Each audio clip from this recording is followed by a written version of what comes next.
Alright, let's address the obvious advantage that's taken place. Neil Magny, 9-inch reach advantage, and he'll be 6 inches taller. In addition, Lombard hasn't fought in a year because of his suspension for a failed drug test, and that raises questions of how his performance will be after a year layoff, presumably without PEDs. So, always keep that in the back of your mind. You can check out pictures of Lombard right now. Does he pass the smell test? In my opinion, no. Probably still using, but, that's the nature of the sport at this point in time. I would just expect the regular Lombard that we've always seen to come in. So, like I said, keep that in the back of your mind. All right, let's start with Hector Lombard. Left-handed fighter. He's very flat-footed, not a lot of movement at all. Sometimes he'll explode and come at his opponent with a barrage of punches, but that's not very often. He's still very explosive, but for the most part, it's just a sequence of stalking forward, parrying, and then countering. And then particularly with his lead hand hook, that's what he really likes to gauge the distance with and close the gap. Rinse and repeat. I think what a lot of Lombard's opponents do isn't far from what Rousey's opponents have done. They trade with Lombard in the pocket, then they end up tying up in the clinch. And since Lombard doesn't have much of a reach, it makes it much easier for him to throw heavy on the inside. So not only that, but Lombard is an Olympic level judoka, so obviously when he's clinching up with his opponent, he has a huge advantage there. So he'll just toss him on their ass. So it's better to keep the distance with Lombard. And fighters know Lombard carries a lot of power and explosiveness, so that's why you generally see Lombard center stage and the opponent against the fence. They need the space to move and counter. Lombard isn't the best at cage cutting. Sometimes you can see him chasing, but the moment his opponent stops, he'll take that opportunity to pounce. Basically, whatever he can do to corral his opponent into the corner and attack is what he'll do. If they're circling to his left, he'll throw the body kick to stop movement, leap forward with the right hand, and then crack with the left. It's just basically him trying to look for opportunities to not allow his opponent to escape while they're backed against the fence. And the way Lombard's frame and size is of his legs, it allows him to generate explosive power. On the inside, it's kind of like hints of Mike Tyson. He's short and stocky with huge legs, and then he works very well on the inside. He doesn't have any of the feints or movement of Tyson by any means, though. It's just a very small comparison there, so don't go freaking out. I think in this fight, it'll be more the same from Lombard.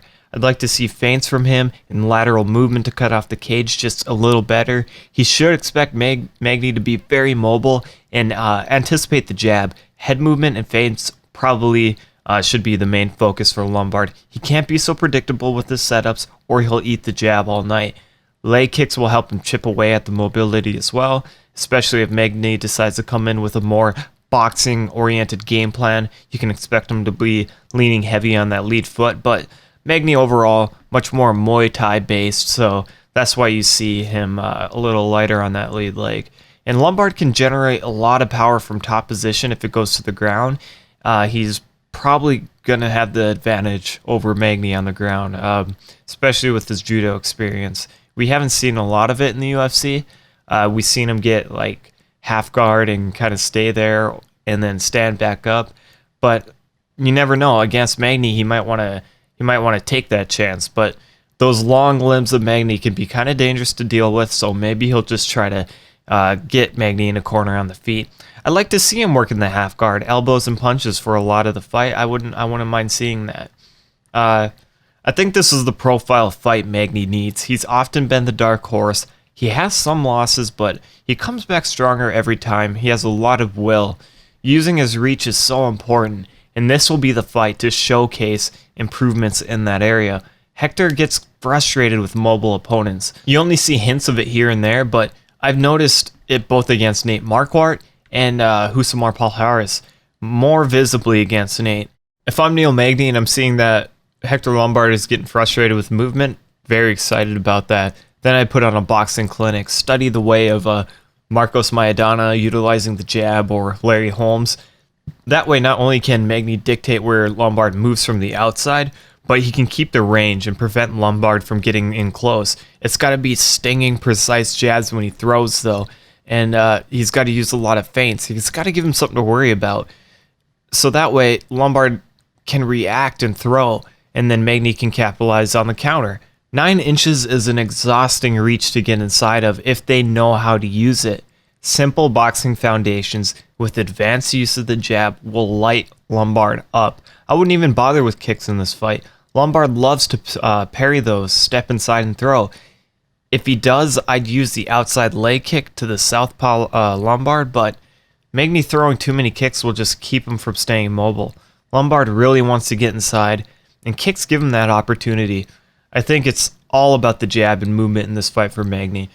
As the fight heads into the late second round and third round, we'll probably see Lombard start to gas from frustration, miss looping punches, and chasing Magny around. Not only that, like we talked about earlier, Lombard was on PEDs, and if he's on PEDs, that means he's carrying around a lot of extra muscle. That makes his weight cut a little bit more difficult than usual, and then that doesn't benefit cardio. If he's off of PEDs, then you have to wonder how his cardio will be without him. And he hasn't had good cardio in the past, so there's a lot of factors there. It's just going to benefit Magny more. He's just taller, leaner, and his body type favors the cardio here. He's just not carrying around the muscle that Hector Lombard is. So for those thinking about putting money on Lombard, I'd recommend doing it. I'm doing this on DraftKings. I'm having him in my lineup because Magny has a bad habit of getting caught up in the fence, which completely eliminates any reach he has. We could very well see Magny throw a kick, Lombard catching it and throwing heat. No matter how tall Magny is, Lombard will probably be able to manipulate his weight and get him to the floor, especially if he's rocked. Magny's weaknesses happens to be some of Lombard's specialties, corralling opponents to the fence. If Magny can't get an effective jab off, I think he'd be in big trouble. From what I've seen, Lombard seems to be in very good shape, but he's still 38 years old, 10 years older than Magny, so first two rounds, I'd definitely say that Hector Lombard could probably get a finish. Aside from DraftKings, I think Magny can win this fight. If I'm gonna pick a winner, I think Magny can do it. But the betting line's too good not to throw. I'm very surprised at the betting line, actually. I thought Magny would come in as a huge underdog, and I was very excited about having Magny as a huge underdog because I was gonna put money down on them. But since Lombard it's actually much closer. Yeah, you can throw money down on both these guys, really, but I'd expect Lombard to get the finish without a doubt, and then Magny, if he's going to win, it'd be by decision. Even though he has a height and reach advantage, I'm not so sure he's quite as effective with it as people may think. I'm assuming that's what the betting line is. They're looking at his height and reach. However, I'm just banking on a few things. Magny is 28, still growing as a fighter. His striking gets better each fight, and he finds a way to win.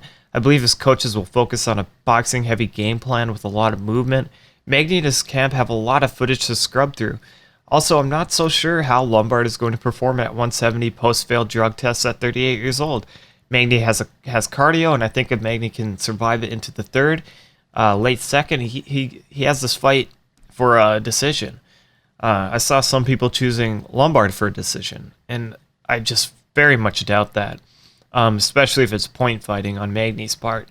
So overall, I think Magny wins, but definitely have to throw some money down on Hector Lombard for what the line is, especially if he's going to get a finish. That always works very well for DraftKings. So there's that. Thanks so much for watching. Thanks for the feedback in the comments. I'm still figuring out the format. Some people seem to like the breakdown separate from the picks, and some don't. It's extra work for me, so I may stick with the breakdown and put my pick at the end. No matter what, though, I'll do an entire video with my main card picks. So thanks again for watching. Rapid MMA, I'm Tyler, and I'll see you in the next one.